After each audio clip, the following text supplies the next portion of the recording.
Hello students, এই মুহূর্তে আমরা সবাই জানি এবং আমরা সবাই চিন্তিত যেভাবে পশ্চিমবঙ্গে সরকারি শিক্ষার জায়গা বিপন্ন হয়ে পড়েছে। 26,000 শিক্ষক এবং অশিক্ষক কর্মীদের চাকরি চলে গেছে। ভয়ঙ্কর একটা বিপন্নতার পরিবেশ, এতগুলো মানুষের বিপন্নতা। তথাপি আমাদের যে শিক্ষা জগৎ, সরকারি শিক্ষা ব্যবস্থা, সেটা কিন্তু প্রায় ধ্বংসের মুখে দাঁড়িয়ে রয়েছে।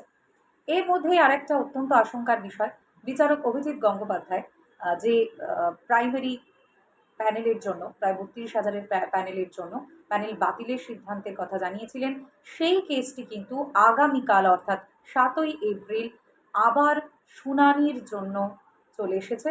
এবং এই শুনানির দিকে তাকিয়ে রয়েছে গোটা দেশ, গোটা পশ্চিমবঙ্গ, যে আবারও কি তবে এই প্যানেল বাতিলের বিষয়টি ঘোষণা করা হবে? তাহলে আবারও কি এই 32,000 যে চাকুরিরত শিক্ষকরা রয়েছেন, তারা কি বিপন্ন হতে চলেছেন? সেদিকে গোটা পশ্চিমবঙ্গের নজর রয়েছে।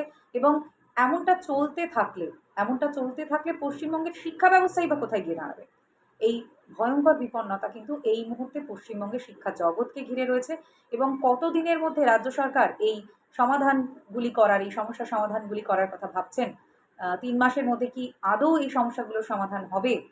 সেটা কিন্তু সবারই আমাদের জানার। দেখা যাক আগামী 7ই এপ্রিল অর্থাৎ সোমবার কি বিচার হয়, এই 32,000 প্রাইমারি শিক্ষকদের যে প্যানেল রয়েছে, সেই প্যানেলের কি বিচার হয়? প্যানেল কি আদৌ ক্যান্সেল হবে? তোমার কি মনে হয়? এবং এই বিপন্নতা কিভাবে অতিক্রম করা যায়, সেই বিষয়ে যদি তোমার কোনো মতামত থাকে, তা অবশ্যই কিন্তু জানিও কমেন্ট বক্সে।